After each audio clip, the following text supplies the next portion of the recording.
குழந்தைங்க கிட்ட ஒரு அழகான இன்னசென்ஸ் இருக்கும். எதையும் பார்த்துக்கலாம், என்னதான் ஆகும்னு ட்ரை பண்ணலாமே அப்படின்ற ஆட்டிடியூட் அண்ட் பிளேஃபுல்னஸ் இருக்கும்.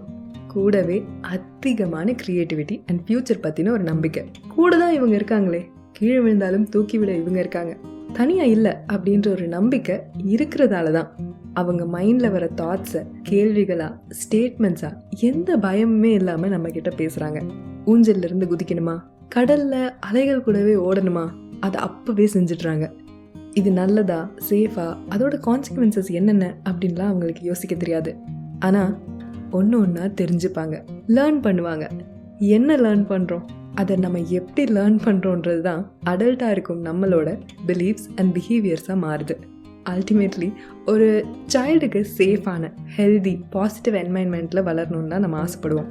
ஆனால் அது அமையாதப்போ த சைல்ட் கெட்ஸ் wounded. அந்த wound ஹீல் ஆகாமல் இருக்கிறதால தான் ஒரு அடல்ட்டாக நம்ம வளரும்போது சில சந்தர்ப்பங்கள், மனிதர்கள், இடங்களை ஃபேஸ் பண்ணும்போது வர ஃபியர், பர்ஃபெக்ஷனிசம், செல்ஃப் டவுட், ஆன்சைட்டிக்கு காரணமாகுது. அப்படி தான் நம்மளோட ஒரு ரிலேஷன்ஷிப்பையும் லைஃப் டெசிஷன்ஸையும் அஃபெக்ட் பண்ணுது. இப்படிப்பட்ட wounded இன்னர் சைல்டை ஹீல் பண்ணணும்னா என்ன பண்ணணும், இந்த எபிசோடில் பார்க்கலாமா? வணக்கம், நீங்கள் கேட்டுட்டு இருக்கிறது திஸ் லைஃப் டிக்கெட் பாட்காஸ்ட். நான் உங்கள் பிபி. இன்னர் சைல்ட் சீரீஸில் ஃபைனல் எபிசோடு வந்தாச்சு. இளமை திரும்புதே புரியாத புதிராச்சுன்ற மாதிரி உங்களுக்குள்ள இருக்கும் அந்த சின்ன குழந்தைய ஜாலியா ஓடி ஆடி விளையாடி ஆர் அமைதியா உலகத்தை என்ஜாய் பண்ணும் அந்த பிளேஃபுல், இமோஷனலி சென்சிட்டிவ், பாசிட்டிவான எதுவா இருந்தாலும் பார்த்துக்கலாம், ஐ எம் சேஃப் அப்படின்ற தாட் ஸ்ட்ராங்கா இருக்கும் அந்த குழந்தைய திரும்ப எப்படி கூட்டிட்டு வரலாம்? எப்படி? இன்னர் சைல்ட் ஹீலிங் மூலமா பண்ணா என்ன ஆகும்? ஒரு deep sense of self trust வரும். நான் சேஃபாக இருக்கேன், எனக்கு பயம் இல்லை, எந்த நேரத்துலையும் எனக்கு சப்போர்ட் இருக்குன்ற நம்பிக்கை வரும். சின்ன வயசோட ஏக்கம், வருத்தம், பயமெல்லாம் கொஞ்சம் கொஞ்சமாக கம்மியாகும். அப்போ ஒரு சாட்டிஸ்ஃபைட் லைஃப்பை நம்ம வாழற ஃபீலிங் நமக்கு வரும். சீரீஸோட ஃபர்ஸ்ட் எபிசோடில் சொன்ன மாதிரி எப்படி நீ மட்டும் ஜாலியாக இருக்க, யங் அண்ட் ஹார்ட்டாகவே இருக்க அப்படின்னு கேட்கும் அளவுக்கு நம்ம லைஃப் மாறுங்க. ஸோ எப்படி ஹீல் பண்ணலாம்? Inner child wounds, abandonment, neglect, guilt, trustன்னு நிறைய காரணங்களால் ஏற்பட்டாலும் எல்லாத்துக்கும் சேர்த்து எப்படி ஹீல் பண்ணலான்னு சொல்கிறேன். பேசிக்காக 2 விஷயம்தான். 1, உங்கள் இன்னர் சைல்டு கூட ஒரு கனெக்ஷன் கிரியேட் பண்ணுறது. அடல்ட் செல்ஃப் கொஞ்சம் ஓப்பன் அப் ஆகணும், வல்னரபிள் ஆகணும். உங்களோட டீப்பஸ்ட் ஃபியர்ஸ் என்ன, எந்த மாதிரியான பீப்புள், சிச்சுவேஷன், பிளேஸ் சேஃபாக இல்லாத மாதிரி உணர்றீங்க? சின்ன வயசில் இதெல்லாம் நான் பண்ணணும்ப்பா, இதுக்கெல்லாம் நான் ஆசைப்பட்டேன், ஏங்கினேன் அப்படின்னு நினைக்கும் விஷயங்கள் என்ன? ஏன் இப்போ கூட நீங்கள் சில விஷயங்களுக்கு பெருமூச்சு விடுவீங்க, சே இது நமக்கு இருந்தால் நல்லா இருந்திருக்குமே, இது நம்ம செய்யலாமா அப்படின்ற ஏக்கங்கள், அதையும் தெரிஞ்சுக்கோங்க. 2, உங்கள் இன்னர் சைல்டோட நீட்ஸ், பெயின், ட்ரீம்ஸ் என்னன்னு தெரிஞ்சதுக்கு அப்புறம் அதை நிறைவேற்ற ஸ்டெப்ஸ் எடுக்கணும்.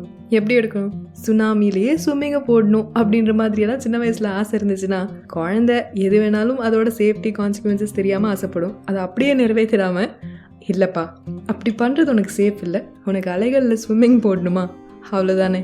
அதுக்கு ஃபர்ஸ்ட் ட்ரெயின் பண்ணணும், அப்புறம் சர்ஃபிங் கற்றுக்கலாம். இது அது கூட சிமிலரான ஒரு விஷயம் தான் அப்படின்னு உங்களுடைய அடல்ட் நாலேஜ் வச்சு அந்த சைல்ட்ஹுட் ட்ரீமை நிறைவேற்ற ஸ்டெப் எடுக்கணும். This is how you start to heal your inner child dreams. கற்பனை பண்ணி பாருங்களேன், இப்போ உங்களுக்கு என்ன ஏஜ் வேணாலும் இருக்கட்டும், 15, 20, 30 or 60ல் நீங்கள் இப்போ இருக்கீங்கன்னு வச்சுக்கோங்க. உங்களோட சின்ன வயசில் நீங்கள் எப்படி இருந்தீங்களோ அவங்கள நீங்கள் இப்போ மீட் பண்ணுறீங்க. மீட் பண்ணி என்ன சொல்ல போகிறீங்க? இங்கே பார், நான் உன்னை பத்திரமா பார்த்துக்கிறேன், பயப்படாத, உனக்கு என்ன வேணுமோ சொல்லு, நான் சப்போர்ட் பண்ணுறேன். உன்னுடைய ஆசைகள், ஏக்கங்கள் இப்போ இருக்கும் என்வாயன்மெண்ட் அண்ட் இப்போ இருக்கும் சிச்சுவேஷனில் சேஃபாக எப்படி சாட்டிஸ்ஃபை பண்ணலான்னு பார்க்கலாம். நான் ஸ்டெப் எடுக்கிறேன். ஸோ நீ சேஃபாக இருக்க, நீ ப்ரொடெக்டடாக இருக்க, ஒரு ஹெல்தியான என்வாயன்மெண்ட்டில் இருக்கன்னு அந்த குழந்தைக்கு ஒரு அஷ்யூரன்ஸ் கொடுத்து உங்களை நீங்களே அழகாக திரும்ப வளர்க்க போகிறீங்க. So you are going to reparent yourself. அப்படின்னா உதாரணத்தோட பார்ப்போமா? உங்கள் வீட்டில் ஒரு குழந்தை இருக்காங்க, நீ என் கூட மட்டும்தான் பேசணும், அம்மா கூடலாம் பேசக்கூடாது, யார் கூட எல்லாம் பேசக்கூடாது, என் கூட மட்டும்தான் விளையாடணும் அப்படின்னு சொல்லிச்சுன்னா நீங்கள் என்ன சொல்லுவீங்க? உங்களுக்குன்னு ஒரு லைஃப் இருக்குது, ஒர்க் இருக்குது, ஃப்ரெண்ட்ஸ் இருக்குது, என்ன சொல்லி இந்த குழந்தைய சமாளிப்பீங்க?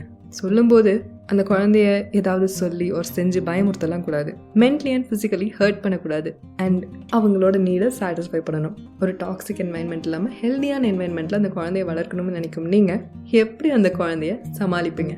யோசிங்க. ஏன் அந்த குழந்தை அப்படி அடம் பிடிக்குது ஆர் ஆசைப்படுதுன்னு தெரிஞ்சுப்பீங்க. நம்ம எங்கேயாவது போயிடுவோமோன்னு பயப்படுதா?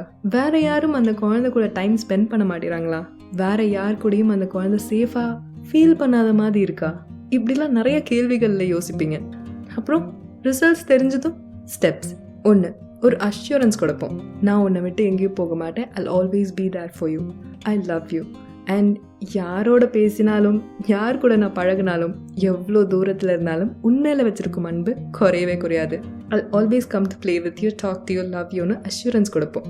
2, குழந்தைங்கிட்ட குட்டி குட்டியாக ப்ராமிசஸ்லாம் பண்ணுவோம். கரெக்டா? நான் இந்த வேலையை முடிச்சுட்டு உன் கூட இத்தனை மணிக்கு விளையாட வரேன், ஆர் இத்தனை மணிக்கு உன் கூட டைம் ஸ்பெண்ட் பண்ண வரேன் அப்படின்லாம் ப்ராமிசஸ் பண்ணுவோம். அதே மாதிரி அந்த ப்ராமிசஸ் பிரேக் ஆகாமல் இருக்கவும் ட்ரை பண்ணுவோம். 3, உங்கள் சிச்சுவேஷன்ஸ் அண்ட் அவங்களோட சிச்சுவேஷன்ஸ் அந்த குழந்தைக்கு எக்ஸ்பிளைன் பண்ணுவோம். இங்கே பாரு, எனக்கு இந்த ஒர்க் இருக்குது, இந்த ஒர்க்குக்கு போயிட்டு வந்தால் நான் ரொம்ப ஹாப்பியாக ஃபீல் பண்ணுவேன், எனக்கு சேலரி வரும், சேலரி வந்தால் இதெல்லாம் நான் வாங்க முடியும், உனக்கும் ஹாப்பியாக இருக்கும், எனக்கும் ஹாப்பியாக இருக்கும் அப்படின்ற மாதிரிலாம் நிறைய எக்ஸ்ப்ளனேஷன்ஸ்லாம் கொடுப்போம்.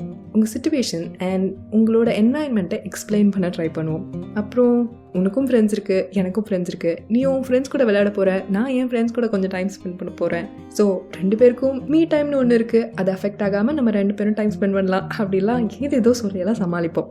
ஸோ உங்கள் சிச்சுவேஷனை எக்ஸ்பிளைன் பண்ணுவீங்க.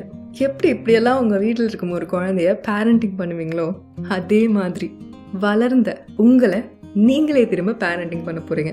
அதனால தான் இதுக்கு பேர் ரீபேரண்டிங் யோர் செல்ஃப்னு சொல்கிறோங்க.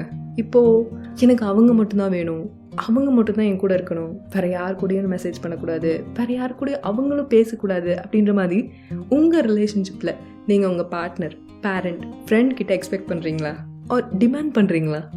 அப்போது முன்னாடி சொன்ன மாதிரி you are going to reparent yourself. Step 1, ஏன் அப்படி பிஹேவ் பண்ணுறீங்கன்னு தெரிஞ்சுக்கோங்க. எந்த மாதிரியான பாஸ்ட் எக்ஸ்பீரியன்சஸ் இப்படி ஒரு ஃபியர் ஆஃப் அபண்டன்மெண்ட் ஆர் நெக்லெக்ட் உங்களுக்குள்ளே ஏற்படுத்துச்சு? சின்ன வயசில் ரொம்ப இஷ்டப்பட்ட யாராவது ஒருத்தவங்க உங்களை விட்டு பிரிஞ்சு போயிட்டாங்களா? தேவைப்பட்ட நேரத்தில் அவங்க இல்லாமல் போயிட்டாங்களா? யாரையாவது ரொம்ப மிஸ் பண்ணுறீங்களான்னு யோசிங்க. அந்த அன்அவைலபிலிட்டி ஆஃப் லவ்ட் ஒன்ஸ் நீங்கள் வளரும்போது எந்த ஒரு ரிலேஷன்ஷிப்லேயும் ஒரு பயத்தை க்ரியேட் பண்ணுது. எங்கே இந்த பர்சனும் நம்மளை விட்டு போயிடுவாங்களோன்ற ஒரு பயம், ஆன்சைட்டி. இதுதான் இப்போ உங்களுக்கு அந்த பர்சனை கண்ட்ரோல் பண்ண ஆர் அவங்க மேலே ஒரு பொசசிவ்னஸை க்ரியேட் பண்ண, ஒரு ஏக்கத்தை க்ரியேட் பண்ண ஸ்டார்ட் ஆகுது. இப்போது step 2, steps to reparent yourself. இங்கே ஒரு அடல்ட் கிட்ட பேசி புரிய வைக்கணும். ஏன்னா நீங்கள் வளர்ந்துட்டீங்க இல்லையா? என்னதான் உங்கள் ஆசை, ஏக்கம், பயம் எல்லாம் சைல்ட்ஹுட்னா இருந்தாலும் இப்போது வளர்ந்த உங்ககிட்ட குழந்தைத்தனமான பேச்சு, ப்ராமிஸ்லாம் செல்லுபடி ஆகாது. உங்கள் அடல்ட் நாலேஜ் வச்சு உங்கள் இன்னர் சைல்டோட நீட்ஸை எப்படி சாட்டிஸ்ஃபை ஒரு கன்சோல் பண்ணலான்னு யோசிச்சு ஸ்டெப் எடுக்கணுங்க. அதுக்கு ஃபர்ஸ்ட், நான் இந்த மாதிரி ஃபீல் பண்ணுறேன், எனக்கு இந்த மாதிரி பாஸ்ட் இருந்ததுனால நான் இப்படி பிஹேவ் பண்ணுறேன்னு ஓப்பனாக சொல்ல, உங்கள் வல்னரபிள் சைடை ஓப்பன் அப் பண்ண தயாராகணும். அப்புறம் உங்கள் பார்ட்னர், பேரண்ட் ஆர் ஃப்ரெண்ட்ஸ்கிட்ட கம்யூனிகேட் பண்ணி சேர்ந்து ஒருத்தர் சப்போர்ட் பண்ணி குவாலிட்டி டைமை ஸ்பெண்ட் பண்ணலாம். எப்படி பயம் இல்லாமல் இந்த ரிலேஷன்ஷிப்பை ஹெல்த்தியாக லீட் பண்ணலான்னு ஸ்டெப்ஸ் எடுக்கணும். இதெல்லாம் கேட்டு என்னப்பா இதெல்லாம் எனக்கு பேசவே வராது, இதை பற்றி எனக்கு யோசிக்கவே தெரியாது அப்படின்னு நீங்கள் நினச்சிங்கன்னா அதுக்கு தான் நம்ம தெரபிஸ்ட் ஆர் மெடிக்கல் எக்ஸ்பர்ட்ஸ் இருக்காங்க. பீயிங் யோர் ஓன் பேரண்ட், உங்கள் சைல்டுக்கு எது நல்லது, எது சேஃப்னு உங்களுக்கு தெரியும். அதுக்கு தான் அடல்ட் நாலேஜ் வச்சு உங்கள் இன்னர் சைல்டுக்கு ஒரு சேஃப் அண்ட் ஹெல்தி என்வைரன்மெண்ட்டை ப்ரொவைட் பண்ண நீங்கள் வைஸ் டெசிஷன்ஸை லைஃப்பில் எடுக்கணும். இது உங்களுக்கு நீங்களே பண்ணுற ஒரு நல்ல விஷயங்க. எக்ஸாம்பிள், ஒரு பர்சன் உங்ககிட்ட பேசுகிறாங்க, அவங்க பேசும் விஷயம் உங்களுக்கு பிடிக்கல ஆர் பேசும் விதம், அப்ரோச் பண்ணும் விதம் உங்களுக்கு அன்கம்ஃபர்டபுளாக இருக்குன்னா அந்த இடத்துல இருந்து நோ சொல்லிட்டு வர்றதுக்கு ஸ்டெப் எடுக்கணும். உங்கள் இன்னர் சைல்டு கில்ட்னால, நெக்லெக்ட் ஆர் அபேண்டன்மெண்ட் ஊன்னால அச்சோ இப்போ அவங்க என்னை விட்டுட்டு போயிட்டாங்கன்னா, நோ சொன்னால் என்னை பற்றி அவங்க என்ன நினைப்பாங்க, தப்பாக நினச்சிக்க மாட்டாங்க, என்னை ஒதுக்கி வச்சிட மாட்டாங்க அப்படின்ற பயத்தில் கஷ்டப்படும் போது இங்கே பார், அவங்க என்ன வேணால் நினச்சிக்கிட்டோம், it's not in your control. உனக்கு அவங்க பேசின விதம் ஒரு அப்ரோச் பண்ண விதம் இஷ்டம் இல்லையா?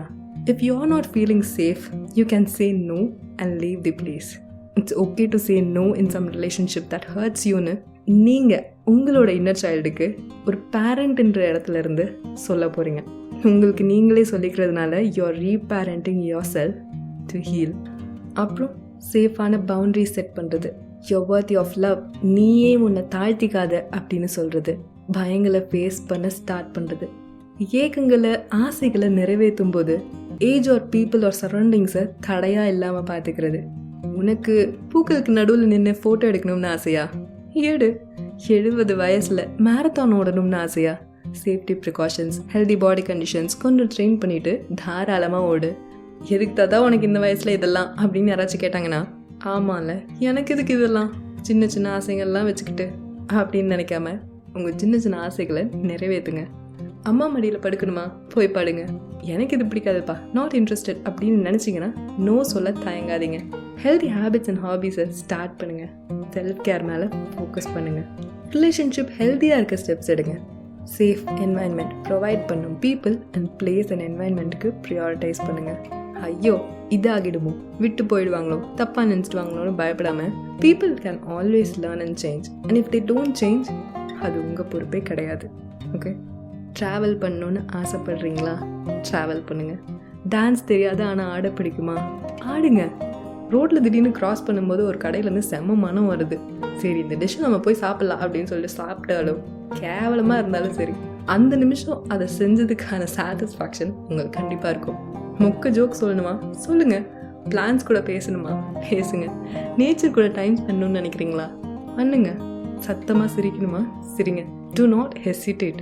Okay, as an adult you know how to plan, where to laugh, where to dance, where and how to spend money. So you have that knowledge. சோகமான என்வாயன்மெண்ட், மற்றவங்களோட பாடி, கலர், சைல்ட்ஹுட் சர்க்கம்ஸ்டன்சஸ், இதை பற்றியெல்லாம் joke அடிக்கிறது, கிண்டல் பண்ணுறது, சிரிக்கிறதெல்லாம் தப்புன்ற knowledge நமக்கு இருக்குது. அது தெரியாத அடல்ட்லாம் கிடையாது. ஸோ ஒரு அடல்ட்டோட நாலேஜ் வச்சு சப்போர்ட்டோட நம்மளோட இன்னர் சைல்டை ஹீல் பண்ணலாம். உங்களுக்கு ஒரு உங்கள் வீட்டில் ஒரு குழந்தை இருந்தால் அது எப்படி லைஃப்பை ஹாப்பியாக என்ஜாய் பண்ணணும் அப்படின்னு நினைப்பீங்களோ, அதுக்கு ஒரு சேஃப் அண்ட் ஹெல்த்தி என்வாயன்மெண்ட் கொடுக்கணும்னு விரும்புவீங்களோ, அதையே உங்களுக்கு பண்ணுங்கள். அப்போ தான் ஓகே, இந்த ஒரு அடல்ட் என்னை பத்திரமா பார்த்துப்பான் அப்படின்னு உங்கள் இன்னர் சைல்டுக்கு ஒரு நம்பிக்கை வரும். செல்ஃப் ட்ரஸ்ட், ஒரு சேஃபான என்வாயன்மெண்ட் எனக்கு அமைஞ்சிருக்கு அப்படின்னு நினைக்கும் போது என் வல்னரபிள் சைடை நான் வெளியே கொண்டு வர எந்த பயமும் பட மாட்டேன். எங்கே ஸ்டார்ட் பண்ணுறதுன்னு தெரியலையே அப்படின்னு நினச்சிங்கன்னா மெடிக்கல் எக்ஸ்பர்ட்டை கன்சல்ட் பண்ணுங்கள். They'll always be ready to help you. Withdraw எதுவாக இருந்தாலும் பார்த்துக்கலாம் அப்படின்னு சொல்லி சப்போர்ட் பண்ண எனக்கு நானே இருக்கேன்றப்போ, எனக்குன்னு சில அழகான பீப்புள் என் கூட இருக்காங்கன்றப்போ, லைஃப்பில் தோல்விகள்னு வந்தாலும் நான் தனியாக இருக்க மாட்டேன், ஆர் எனக்கு நானே இருப்பேன்ற நம்பிக்கை எனக்கு இருக்கும். புது அட்வென்ச்சர்ஸை ஸ்டார்ட் பண்ணுறதுக்கு, ஸ்க்ராட்ச்லேருந்து என் லைஃப்பை திரும்ப தொடங்குறதுக்கு ரொம்ப ஹெசிடேட் பண்ண மாட்டோம். டைம் எடுக்கும், but we'll always get healed.